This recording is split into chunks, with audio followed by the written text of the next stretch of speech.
오늘 13번째로 뽑힌 12번째 제자 마띠아라는 제목으로 같이 말씀을 나누겠습니다. 여러분, 인사가 만사다라는 얘기를 들어보셨는지 모르겠어요. 이 사람을 뽑고 사람을 잘 세우고 사람을 적재적소에 배치하는 것이 전부다라는 말이죠. 그만큼 이 사람을 뽑는 것, 또 사람을 세우는 것, 이 인사라는 것이 굉장히 중요하다는 얘기입니다. 여러분, 그런데 이 인사가 그렇게 중요한 것을 알지만은 그 인사만큼이나 어려운 게 없는 것 같아요. 왜냐하면 이제 그 사람이 굉장히 좋은 사람인 줄 알고 이제 뽑았어요. 그 사람이 굉장히 좋은 사람인 줄 알고 세웠단 말이죠. 근데 그 사람이 그 전에는 그런 태도를 보이지 않더라도 이 좋은 자리에 세워주고 좀 뭔가 영향력 있는 자리에 세워주면 이 태도가 돌변하더라는 거예요. 좀 밑에 있을 때는 굉장히 겸손하고 이랬던 사람이 높은 위치로 가면서 자기가 가지고 있는 이 칼을 휘두르거나 자기가 가지고 있는 힘을 휘두르려고 할 때 우리가 굉장히 깜짝 놀라게 되는 거죠. 그래서 이 사람이 정말로 지도자가 되고, 이 사람이 정말 우리의 영적인 지도자가 되고, 또 우리 사회의 지도자가 되고, 또 많은 사람들을 다스릴 만한 리더가 되면 우리가 행복해지고 나아지고 변화될 줄 우리가 생각하고 그 사람들을 뽑는 것 아닙니까? 근데 뽑아놓으면은 이 결과가 달라질 때가 많다는 거예요. 그래서 참 인사가 중요한 것 같습니다. 좋은 사람을 볼 줄 아는 것도 중요하지만, 또 이 좋은 사람이라도 그 사람을 뽑았을 때 그 사람이 또 이제 한다고 얘기를 해야 돼요. 우리 안에서도 이제 여러 우리 청년부에 해야 될 일들이 굉장히 많이 있기 때문에 많은 사람들이, 많은 리더들이 필요합니다. 그래서 이제 누군가를 세우는데, 누군가를 세우려고 하면 그 사람이 이제 하겠습니다, 아멘, 이렇게 하면 되는데 자꾸 기도해 보겠습니다, 안 한다는 얘기죠. 기도는 다 제가 해보고 세운다고 말씀을 드렸어요. 기도하면 하나님이 너는 아닌 것 같아, 하지 마라, 이런 얘기 하시지 않겠죠. 기도를 안 하니까 안 하겠습니다 이러는 거죠. 기도를 제가 다 해보고 이제 세운다고 했을 때 그 사람이 이제 거절할 수도 있잖아요. 뭐 그 정도의 자유는 있지 않습니까? 거절할 수 있기 때문에 그 다음 사람도 생각을 해놓습니다. 그리고 그 사람도 거절할 수 있으니까 그 다음 사람들까지 생각을 해놓는다는 거죠. 그래서 이제 가끔 가다가 이제 리더 컨택을 하면 이제 얘기를 합니다. 목사님, 제가 몇 번째입니까? 첫 번째지. 늘 저한테는 첫 번째입니다. 첫 번째라고 얘기하는데 이제 나중에 이제 자기가 처음이 아니다라는 것을 알게 되면 이제 굉장히 속상하겠죠. 목사님이 생각했을 때는 저 사람이 더 적임자였는데 저 사람이 안 된다고 하니까 그 다음에 나구나, 난 세컨드구나, 나는 이제 서드구나, 뭐 이런 생각 들면은 이제 뭔가 이제 누군가 비교해서 내가 좀 이렇게 떨어지는 것 같고, 이런 이제 느낌과 기분이 들지 않냐는 겁니다. 그래서 이제 굉장히 불편하고, 목사님이 컨택만 하면 내가 아멘하고 하려고 했는데 이제 누군가 내 앞에 있다는, 또 그것도 자기가 안 한다고 하는 사람들은 그 얘기 좀 하고 돌아다니지 마십시오. 목사님이 내가 컨택했는데 나는 멋지게 거절했어, 막 이 얘기를 하고 다니면 또 그거 하겠다는 사람은 뭐가 됩니까? 공식적으로 제가 말씀드립니다. 안 하겠다는 사람들은 입 다물고 입을 벌렸으면 주님께서 이제 알아서 처리하시는 걸로. 그래서 이 자기가 아멘하고 하고 싶은데도 누군가 나보다 먼저 컨택을 받았다는 얘기를 들으면 어때요? 하려다가도 이제 마음이 잡치는 거죠. 하기 싫은 거예요. 오늘 본문에 나오는 마띠아가 사실은 그런 사람입니다. 예수님이 뽑은 12제자 안에 들지 못한 사람이 이 마띠아예요. 가룟 유다가 예수님을 배반하고 그 가룟 유다가 있었던 그 자리에 공석이 생기지 않았다면 들어가지 않았을 사람이 이 마띠아입니다. 다시 말해서 가룟 유다보다 못한 존재로 생각이 되어질 수 있는 사람이 누구예요? 이 마띠아라는 거죠. 참 쉽지 않은 자리입니다. 그래서 이 마띠아의 이 세워짐, 이 마띠아의 선출 자체가 문제가 있다, 이렇게 이의를 제기하는 이 신학자들도 있습니다. 일부 학자들이 무엇이라고 얘기하냐면, 이 120명의 이 문도들이 이 마띠아를 선출한 것은 전적으로 잘못된 것이다, 이렇게 주장을 해요. 그 이유로 이제 여러 가지 이유를 듭니다. 이 사도로 선출된 마띠아가 오늘 본문 이후에 사도행전 어디에도 등장하지 않고 있다는 거죠.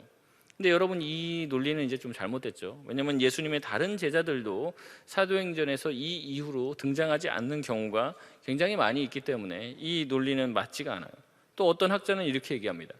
이 마띠아의 선출은 가룟 유다를 대신해서 하나님이 사실은 이 12번째 사도로 사도 바울을 세우기를 원했다는 거예요. 그런데 사도 바울을 세우려고 하시는 하나님의 계획을 기다리지 않고 인간들이 모여서 뭔가 인간적인 방법으로 마띠아를 선출해냈다는 거죠. 그래서 이 사도 바울이 이 12명의 제자 안에 들어가지 못하게 됐다. 이 굉장히 잘못된 거다. 그리고 이제 실제로 이제 사도행전 14장 4절이나 14절에 보면은 이 바울을 가리켜서 또 바울과 함께 복음을 전하는 이 바나바와 함께 이 사도라고 하는 칭호를 받습니다.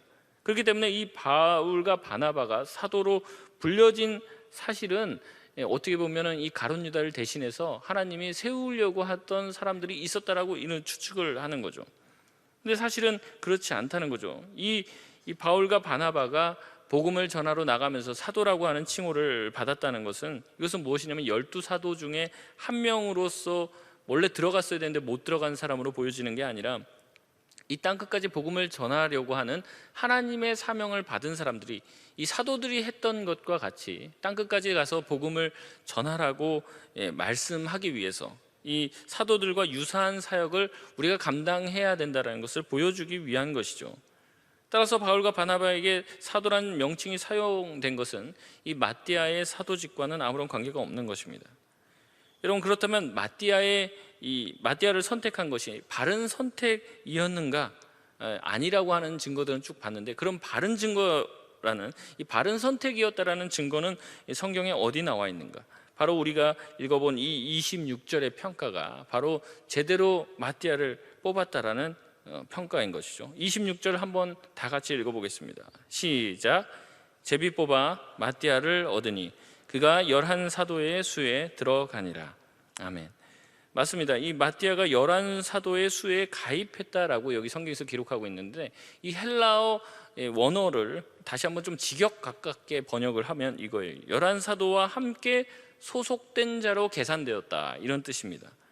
다시 말해서 사도행전 저자의 이런 평가는 그가 왜 한 사도의 선택과 관련하여 상세한 기록을 했는지를 잘 보여주고 있다는 거죠. 또한 이 사도행전 2장 14절에 보면은 이렇게 나와요. 베드로가 11사도와 함께 서서 소리를 높여. 이거는 이제 지금 마띠아를 뽑은 이후에 공적인 이 베드로가 첫 번째 설교를 하는 장면에서 이렇게 얘기해요. 베드로가 11사도와 함께 일어서서 얘기한다. 그러니까 베드로와 11사도면 누굽니까? 여기에 누가 포함되어 있다는 거예요? 마띠아가 포함되어 있다는 거죠. 여러분 듣고 계시죠? 예. 원래 이제 이 가룟 유다가 죽었기 때문에 만약에 이렇게 정확하게 마띠아를 애매하게 표현을 하면은 이제 베드로와 10제자라고 이렇게 표현을 해야 되는데, 베드로와 11제자라고 얘기를 했을 때 이 11명 안에 마띠아가 포함이 되어 있다는 얘기예요. 그렇기 때문에 마띠아를 뽑은 것이 굉장히 인간적인 방법으로 인간들끼리 모여서 예수님이 뽑지도 않은 어떤 제자를 세운 것이 아니라 하나님께서 원하시는 그런 그 원함으로 하나님의 뜻대로 세워진 것임을 강력하게 증거하고 있다는 거죠. 그렇게 마띠아의 선출은 예수님께서 직접 뽑으신 제자는 아니었지만 하나님의 특별한 계획 가운데 가룟 유다의 공석을 메꾸어 제자 공동체의 온전한 모습을 세우는 하나의 과정이었다는 거죠. 또한 이렇게 마띠아의 선출을 하기 위한 근거는 또 하나 있습니다. 이것은 바로 구약의 예언의 성취예요. 20절 말씀을 같이 한번 읽어보겠습니다. 20절입니다. 같이 읽어볼게요. 시작. 시편에 기록하였으되 그의 거처를 황폐하게 하시며 거기 거하는 자가 없게 하소서 하고, 또 일렀으되 그의 직분을 타인이 취하게 하소서 하였도다. 아멘. 베드로가 인용한 이 시편의 내용이 이제 두 부분이에요. 앞에 부분은 그의 거처를 황폐하게 하시며 거기 거하는 자가 없게 하소서, 이게 앞부분이고, 뒷부분 뭡니까? 또 일렀으되 그의 직분을 타인이 취하게 하소서 하였도다, 이렇게 나옵니다. 이 베드로가 인용한 시편의 앞부분은 시편 69편 25절의 내용입니다. 제가 읽어드리겠습니다. 그들의 거처가 황폐하게 하시며 그들의 장막에 사는 자가 없게 하소서. 이 본문은 다윗이 의인을 이유 없이 대적하는 이 무리들이 있어요. 이 무리의 마지막에 하나님께서 심판을 해달라고 간구하는 내용 중에 하나입니다. 이를 이제 가룟 유다에게 적용을 한 거예요. 실제로 이제 초대교회 신자들이 이 시편 구절을 고난당하는 종이신 예수 그리스도에 대한 예언으로 이 시편을 받아주었습니다. 그래서 어떻게 했습니까? 예수님을 배반한 그 배반자, 이유 없이 선한 사람을 괴롭힌 자들 나중에 하나님께서 심판해 달라고 그렇게 기도하고 요구한 이 내용이 이 가룟 유다를 향한 예언이었다라고 받아들였다는 거죠. 또한 뒷부분은 시편 109편 8절의 내용입니다. 제가 읽어드리겠습니다. 그의 연수를 짧게 하시며 그의 직분을 타인이 빼앗게 하시며. 이 본문 역시 원수가 맡았던 막중한 직분을 심판받은 후에 공석이 되었을 때 다른 이가 맡게 해달라고 하는 기도였는데, 이 역시 가룟 유다에게 적용을 했다는 겁니다. 여러분, 성경은 하나님의 말씀입니다. 그리고 그 말씀은 반드시 성취되어지고 이루어지게 된다는 거죠. 오순절 마가다락방에 임한 성령의 충만함을 받은 이 사도들이 결국에는 이 말씀을 깨닫게 된 것이라는 겁니다. 결혼을 보충하라, 그리고 이 말씀이 응하였다, 그리고 이 말씀이 기록되어 있기 때문에 빠져있는 이 직분을 반드시 타인이 취하게 해달라고 기도하였고, 이것이 이미 구약에 예언이 되어 있다는 거죠. 사실은 이게 이제 12명을 채우는 게 무조건 의미 있는 것은 아닙니다. 이 12명에서 이 가룟 유다가 배반하고 나갔고 자기 직분을 버렸기 때문에 그 직분을 감당해야 될 다른 사도를 세운 것이에요. 근데 나중에 보면은 이제 사도행전 뒤쪽 부분에 보면은 이제 사도들이 이제 순교하는 장면들이 나오거든요. 근데 순교했을 때는 이 12의 숫자를 채우지 않아요. 왜냐하면 그들은 믿음을 배반하다 죽은 게 아니라, 믿음을 버리고 자기의 직분을 버린 것이 아니라 열심히 자기의 직분을 감당하다가 순교했기 때문에 그 자리를 그냥 내버려 두는 겁니다. 근데 지금 이 경우는 어때요? 이 가룟 유다가 예수님을 배반하고 자기의 직분을 버렸기 때문에 그 직분을 채워 넣은 것이죠. 이러한 마띠아를 뽑는 이 자격은 21절에서 22절까지의 내용에 자세히 기록되어 있습니다. 우리 21절, 22절 말씀을 같이 한번 다시 읽어보겠습니다. 21절, 22절입니다. 시작. 이러함으로 요한의 세례로부터 우리 가운데서 올려져 가신 날까지 주 예수께서 우리 가운데 출입하실 때 항상 우리와 함께 다니던 사람 중에 하나를 세워 우리와 더불어 예수께서 부활하심을 증언할 사람이 되게 하여야 하리라 하거늘. 아멘. 어떤 사람을 뽑으라고 했습니까? 첫 번째는 사도들과 함께 다녔던 사람이어야 한다라고 얘기하고, 두 번째는 뭐라고 얘기합니까? 예수님의 부활을 증거할 수 있는 사람이라고 얘기해요. 이 두 가지 조건입니다. 이 두 가지 조건. 첫 번째는 사도들과 항상 함께 다녔던 자들, 두 번째는 예수의 부활을 증언할 수 있는 자, 예수의 부활을 체험했던 사람을 얘기한다는 거죠. 적어도 이렇게 예수님의 그 한 명의 제자, 이 탈락된 공석을 채울 수 있는 사람들은 예수님에 대해서 남에게 들은 사람이 아니고 예수님을 직접 보고 예수님의 직접 가르침을 들은 사람이었어야 되고, 체험적으로 예수님을 경험하고 아는 사람이었어야만 했습니다. 또한 예수님의 부활하심을 증언해야 되고, 이 증언하는 과정에서 목숨 또한 걸어야 되기 때문에 예수님의 부활을 직접 목격하고 잘 예수님과 친밀한 교제를 누렸던, 예수님 살아생전에 누렸던 사람이었어야만 한다는 거죠. 이제 약간 그런 것처럼 뭐 나는 아는데 예수님은 나는 모르고 뭐 이런 관계 말고 예수님과 굉장히 친밀한 관계 속에 있는 사람이었어야만 한다는 거죠. 이 고린도전서 15장 5절에서 6절 보면은 예수님의 부활을 체험한 사람이 이 12제자만이 아닙니다. 이제 여기서 뭐라고 얘기하냐면 고린도전서 15장에 보면은 이 500여 형제가 예수님의 부활하심을 동시에 봤다, 이렇게 얘기를 합니다. 그러니까 굉장히 많은 사람들이 예수님의 부활을 목격했다는 거죠. 다시 말해서 이 예수님의 그 제자의 공석을 채울 사람들은 예수님의 부활을 체험하고 또 예수님과 친밀한 교제, 그 다음에 사도들과 함께 친밀한 교제를 이미 나눈 사람이었어야만 한다는 겁니다. 부활하신 예수님을 보았다고 말할 수 있는 사람, 그리고 예수 그리스도를 경험한 사람, 이 복음을 전하다가 목숨을 바칠 수 있는 사람이 바로 예수님의 제자가 될 조건을 가진 사람이었다는 거죠. 여러분, 이것은 그 당시에 예수님의 12제자 빈 공석을 채우는 사람의 조건만 된다고 할 수는 없죠. 이것은 어떻게 보면 우리 목회자의 기준이 되어야 되고 교회의 지도자, 리더의 기준이 되어야 한다는 거예요. 첫 번째로 내세웠던 조건이 뭐라고 했습니까? 사도들과 항상 함께 다녔던 자, 이렇게 나옵니다. 여러분 주변에 여러분과 항상 함께 다니는 사람이 있습니까? 여러분과 항상 함께 사역을 하고 여기 최소한 3년 이상을 같이 다녔는데, 여러분 가장 친한 사람이랑도 유럽 여행 한번 일주일 갔다 오면 이제 원수가 돼갖고 온다는데, 그래서 친구랑은 여행도 가지 마라, 뭐 이런 얘기도 듣잖아요. 근데 그것뿐만 아니라 이 사람이랑 3년 동안 동고동락하면서 같이 항상 함께 다닐 수 있는 사람, 여러분 이런 사람이라면 얼마나 대단한 사람입니까? 인격적으로나 어떤 다른 부분으로나 흠이 없는 사람 중에 하나일 가능성이 굉장히 높죠. 사도로 새로 충원한 사람이 있는데 이 사람들이 이 기존에 있던 11명들과 케미가 안 맞아요. 그리고 그 사람을 세웠는데 사람들이 막 손가락질하면서 야 무슨 저딴 인간이 사도냐, 뽑아도 어떤 저런 놈을 뽑았냐, 여러분 그런 얘기를 들으면 안 되죠. 그러니까 기본적으로 사도를 뽑을 때 첫 번째 조건이 뭐냐면 수평적 관계를 잘 이루고 있는 사람이라는 거예요. 그 사람이 사도가 되었을 때 모든 사람들이 다 수긍할 만한 사람이어야 된다는 거죠. 보통 여러분 신앙생활을 하다 보면 이 인간관계를 별로 중요하게 생각하지 않는 사람들이 많은데 여러분 그렇지 않습니다.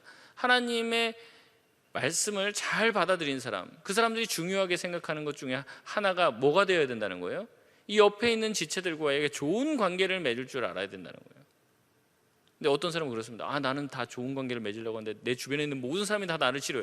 그러면 본인에게 혹시 큰 문제가 있지는 않은가 한 번쯤은 생각해 봐야지. 한 번쯤은 내가 이 교회에 문제가 있어요. 그 교회로 옮겼어요. 근데 그 교회도 계속 문제가 있어요. 근데 또 옮겼는데 그 교회도 문제가 있어요. 혹시 내가 문제의 근원이 아닌가? 한 번쯤 생각해 봐야 되는 거죠. 나는 하나님 잘 믿고 예수님 잘 믿고 막 하나님 앞에 헌신하고 예배 시간에도 찬양하고 열심히 하는데 내 주변에 있는 관계가 다 깨져 있어요. 가정에서 부모님과의 관계가 깨져 있고 내 주변에 있는 친구와 지체들과 공동체 안에서 내가 잘 지낼 줄 알지 못해요. 잘 지내는 법을 터득하지 못해요. 그러니까 맨 하는 소리가 자꾸 뭐 사랑 옮겨달라, 마을 옮겨달라. 그 마을 옮기면 또 어디로 갈 겁니까? 그렇게 몇 번 건너다니면 이제 받아줄 마을도 없어요. 이제 그렇게 되는 거예요. 근데 여러분 이런 사람들은 뭐예요? 자기 자신이 하나님을 잘 섬기고 있다고 착각하는 거죠. 그럼 하나님을 잘 섬기고 주님을 닮아가는 모습을 가지고 있다 보면 이 수평적인 관계도 원만하게 할 줄 알게 된다는 거예요.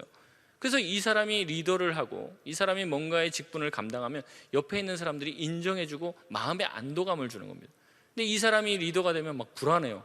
언젠가 스트레스 받으면 이제 폭발할까 봐 다들 덜덜덜 떨고 있고 모든 사람이 리더의 비율을 맞추고 있고 여러분 이런 문제가 있는 거죠. 리더는 어떻습니까? 예수님이 주시는 안정감 가운데 거하는 사람이에요. 그 사람을 보면 마음이 편한 거예요. 그 사람이 거기 늘 있을 것 같아요. 그리고 그 사람은 어떤 얘기를 해줘도 괜찮을 것 같고 믿음을 주고 그 사람한테는 별 이야기를 해도 그 사람을 통해서 다른 사람에게 내 이야기가 흘러갈 것 같지 않은 믿음과 신뢰를 주는 사람, 이런 수평적인 관계가 제대로 돼 있는 사람이 예수님의 사도로서 선출될 수 있는 자격을 가진 사람이라는 거예요. 여러분 이런 사람이 많지가 않습니다. 사도들의 사역을 잘 이해하고 동역을 하려면 이 관계가 잘 되어 있어야 된다는 거예요. 그리고 예수님과의 관계가 굉장히 좋았던 사람이 바로 이 마띠아였다는 거죠. 12명이 끼지 못했어요. 자기는 어떻게 보면 자기는 가룟 유다보다 못하다고 평가받았다고 이렇게 막 자책할 수도 있습니다. 가룟 유다 이제 나가니까 나보고 사라를 하라고 그래? 이러면서 막 분노할 수도 있어요. 근데 이들이 처음부터 항상 함께 했다고 하잖아요. 근데 이 12명 안에 못 들었어요. 그러면 어떻게 생각할 수 있습니까? 낙심할 수도 있죠.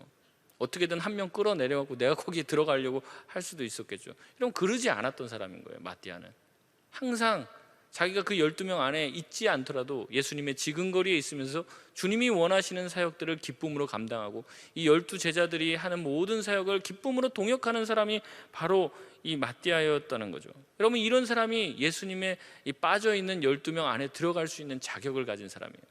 여러분 오늘 다시 한번 기도하면서 생각하시길 바랍니다.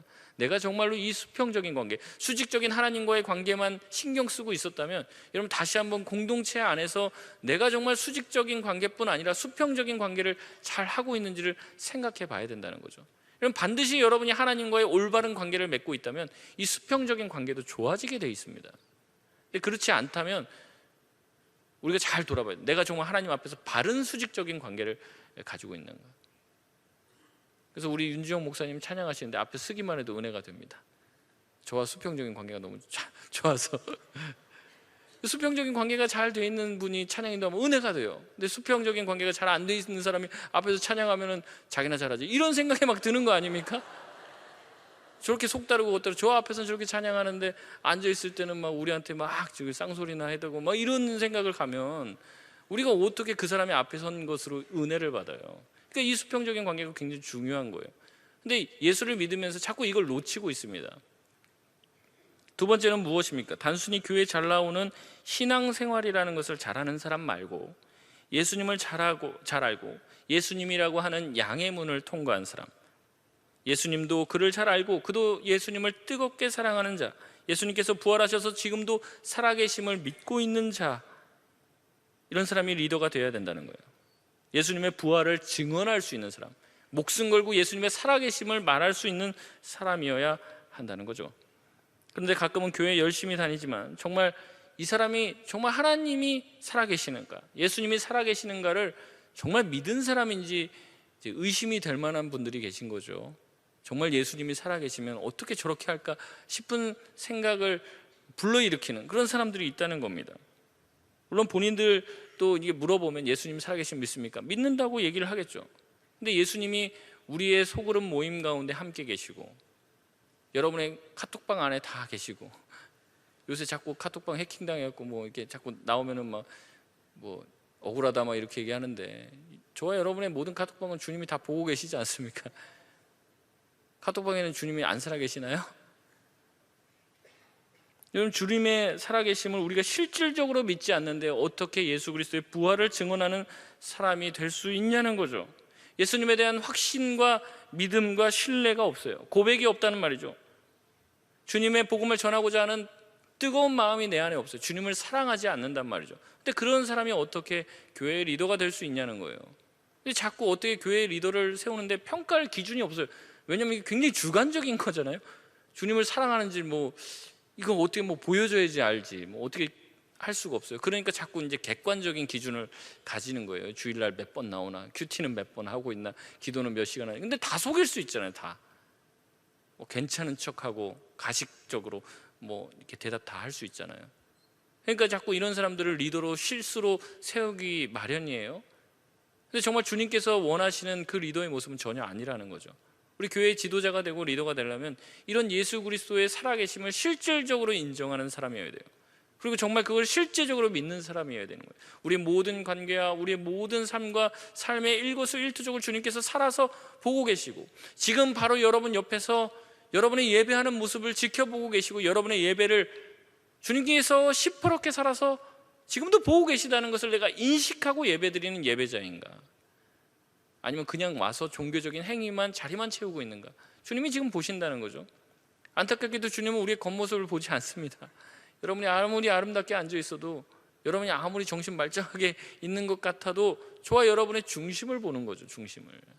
정말 저 사람이 하나님을 믿고 있는, 예수 그리스도의 부활을 정말 믿고 신뢰하며 살아가고 있는지 보고 계시다는 거죠.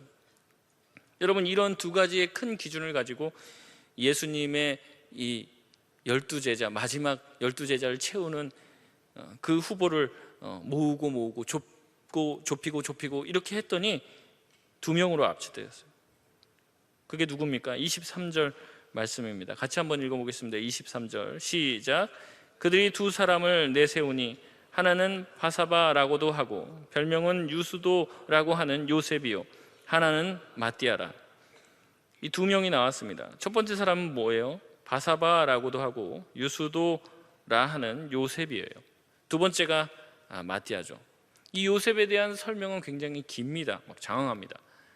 바사바는 이 히브리식 이름으로 안식일의 아들이라는 뜻이에요. 유수도는 로마식 이름인데 이 정의라는 이름입니다. 정의.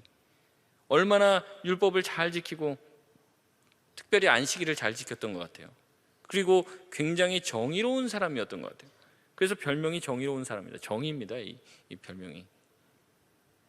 그래서 이렇게 길게 이름이 언급이 돼요. 그리고 또 맨 앞에 언급이 됩니다. 뭐든지 그렇지만 맨 앞에 있는 게 되게 중요한 거잖아요. 그러니까 굉장히 유력하고 유명했던 사람인 것 같아요. 굉장히 율법도 잘 지키고, 누가 봤을 때, 이 유대인들이 봤을 때도 이 율법적으로도 완전하고 또 하나님을 사랑하고 뜨겁게 또 정의로운 사람이었던 것 같아요. 그래서 약한 자를 도와주고 또 많은 사람들이 핍박당할 때 대신 방패막이가 돼주고 이런 정의를 구현했던 사람인 것 같아요. 이게 굉장히 좋은 사람이죠. 굉장히 훌륭한 사람이에요. 아마 많은 사람들이 이 요셉을 좋아했을 것 같습니다. 그래서 이 요셉에 대한 설명이 장황하게 나오고 그리고 맨 앞에 등장을 하는 거예요. 그에 비해서 두 번째 언급된 마띠아는 어떻습니까? 마띠아는 그냥 마띠아입니다.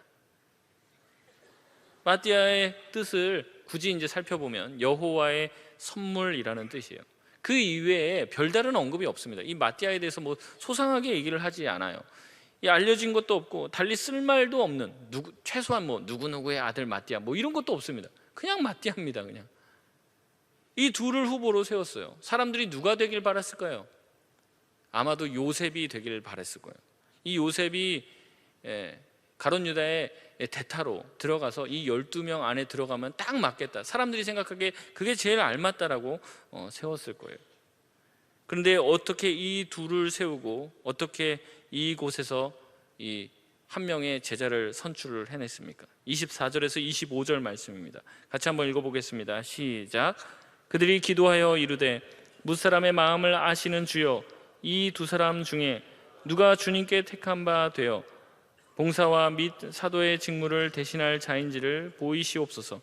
유다는 이 직무를 버리고 제 곳으로 갔나이다 하고, 이 120명의 제자들이 어떻게 했습니까? 간절히 기도했어요. 간절히 기도하고 제비를 뽑은 결과 그들이 예상하지 못한 사람이 선출되었습니다. 마띠아죠. 유명한 이름을 가진 요셉이 되지 않고 유력했고 우리가 되길 바랐던 사람이 되지 않고 마띠아가 된 것은 그들의 생각과 기대 밖의 일이었다는 겁니다. 사람 눈에는 그럴듯하게 보이고 사람이 봤을 때 굉장히 괜찮아 보이는 사람이 되지 않고 마띠아가 된 것은 분명 사람의 생각과 사람의 방법을 초월한 하나님의 지혜를 보여주시는 것이죠. 이 다윗을 기름 부으러 사무엘이 왔을 때도 사무엘이 딱 보고 이 이세의 아들 중에서 첫째 아들, 둘째 아들, 셋째 아들 너무 다 괜찮아 보이는 거예요. 근데 이 하나님은 다 아니시라고 그러죠. 그래서 다른 아들이 없냐 물어보니까 이 아들 취급도 못 받는 사람이에요. 아들이 없다고 얘기합니다. 근데 아들이라고 치면 굳이 아들이라고 있는데 밖에서 지금 양치고 있다는 거예요. 아들들 선지자가 와서 아들들 다 데리고 오라고 하는데 그 선지자의 말을 뭐 무시하고 뭐 너는 나가 있어라. 아무리 미워도 그렇게 하기 쉽지 않거든요. 그러니까 미운 정도가 아니라 아예 그냥 아들이 아니라고 취급받고 있었던 사람이 이 다윗입니다. 그 정도로 이렇게 인정받지 못하고 있었던 사람이에요. 근데 다윗을 보고 하나님께서 어떤 마음을 주냐? 그가 나의 마음에 합한 자다라고 말씀을 해주시잖아요. 그와 같이 우리의 눈과 우리의 생각에 좋은 사람이 정말 좋은 사람이 아닐 수 있다는 겁니다. 하나님의 방식은 우리의 생각을 초월한다는 거예요. 누군가는 마띠아 보고 너는 정말 억세게 운이 좋은 사람이다. 그 정말 제비뽑기하는데 재수 좋게 정말 뽑혀갖고 너가 어떻게 너 같은 놈이 어떻게 그 12명에 들어갈 수 있겠냐라고 얘기할지도 몰라요. 하지만 그것은 비신앙적인 생각이죠. 그리스도인의 삶에 우연이 어디 있겠습니까? 심지어 제자를 충원하는 이 중대한 일에 우연이 어디 있겠어요? 특히 유다를 대신하여 선정된 자의 이름은 바로 여호와의 선물이라는 이름을 가진 마띠아인 것이에요. 우연이 아니죠. 여러분, 사도직은 아무리 기본적인 자격이 있다 할지라도, 자격 조건이 다 완벽하게 갖춰질지라도 마지막에 점을 찍는 것, 마지막에 결제를 내리시는 것은 하나님의 전적인 은혜가 아니고는 불가능하다는 것을 우리 가운데 보여주는 것이죠. 120명의 제자들이 그들이 심각하게 기도한 후에 제비를 뽑았기 때문에 그들이 원하지 않은 결과가 생겼을지라도 그것이 주님께서 결정해 주신 줄 알고 25절에 보면 뭐라고 얘기합니까? 이 마띠아를 11사도의 수에 시켜서 이 12명의 수를 완성한 것이죠. 사람이 뽑았지만 사람이 뽑은 것이 아니에요. 하나님께서 선물로 마띠아를 그들 공동체 가운데 허락해 주신 것입니다. 요셉이 그의 실력과 재능 면에서 마띠아보다 훨씬 월등했지만 하나님께서 택하신 것은 마띠아였다는 거죠. 마띠아가 12사도에 가입한 것은 그렇기 때문에 그의 성품과 그의 노력도 있지만 결국엔 하나님의 은혜의 결과였다는 거예요. 저와 여러분도 마찬가지입니다. 하나님께서 우리를 세워주신 것은 은혜의 결과이지 그 이외에 다른 이유를 찾을 수가 없는 거예요.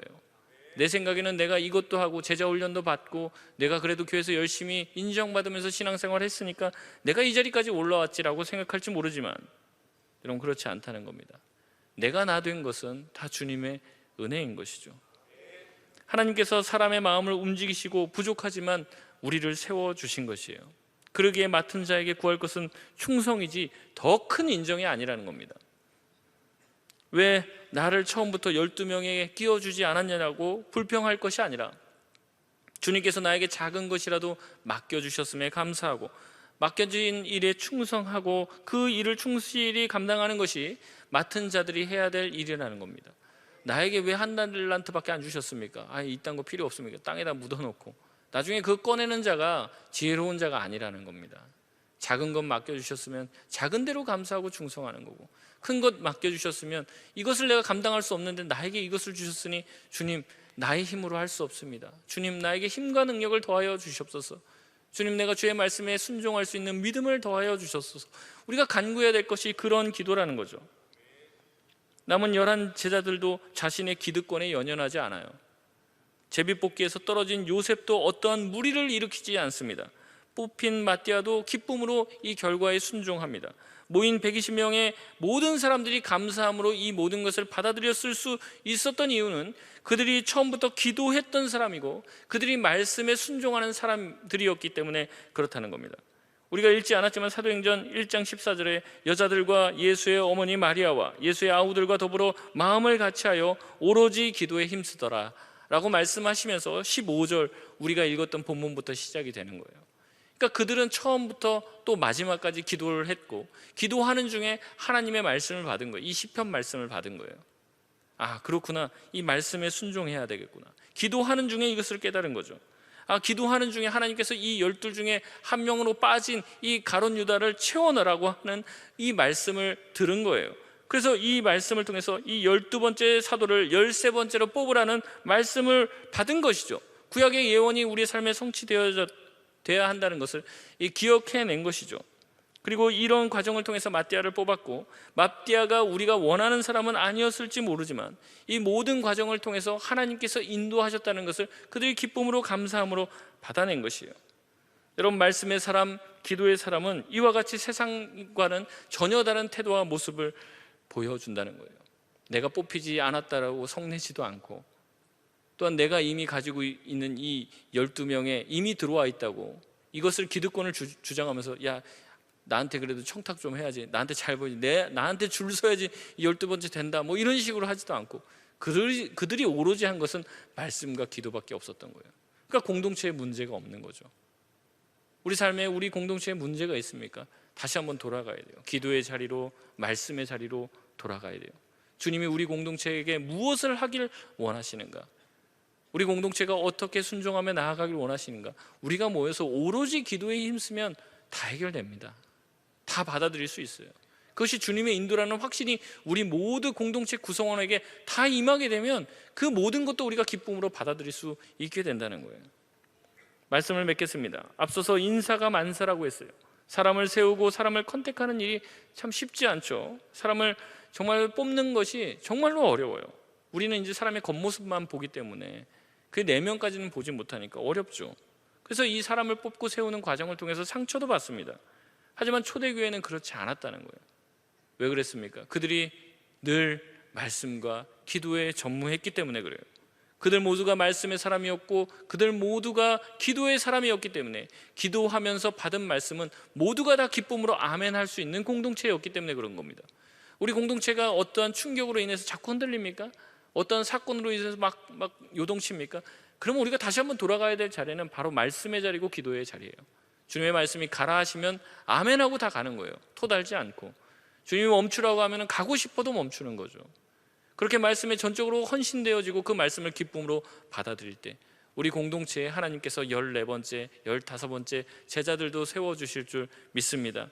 주님의 인도하심을 확실히 믿고 주님만 바라보고 주님의 말씀에 순종하며 기도하며 나아갈 때 하나님이 우리 공동체를 주의 말씀을 따라 온전히 부흥케 하여 주실 줄 믿습니다.